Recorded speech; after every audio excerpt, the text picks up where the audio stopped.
Une randonnée d'une demi-heure sous le soleil sud-africain pour un voyage dans le temps.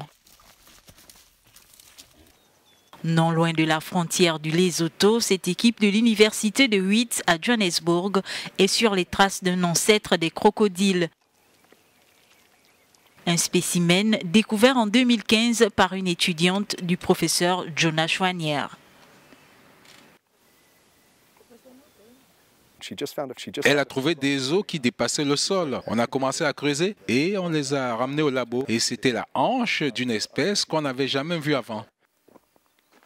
Une nouvelle espèce de l'un des plus anciens parents des crocodiles qui étaient alors les carnivores dominants sur Terre.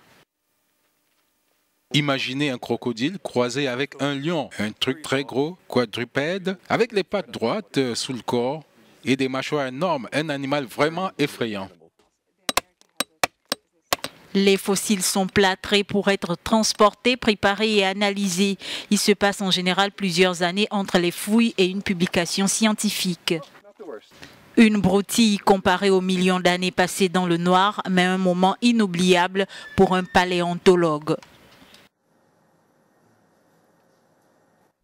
Ce n'est pas tous les jours qu'on décrit une nouvelle espèce de dinosaure. C'est vraiment l'un des côtés les plus sympathiques de la science. Dire voilà quelque chose que la science ignorait.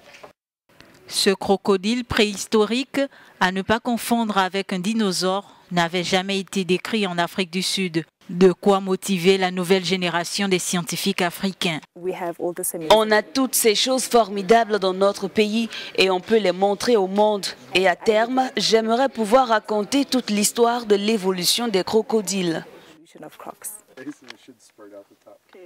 Les questions sur les dinosaures et leur disparition sont encore innombrables. Et avec des fossiles sur plus de 2/3 de sa surface, l'Afrique du Sud a de quoi occuper plusieurs générations de ces paléontologues.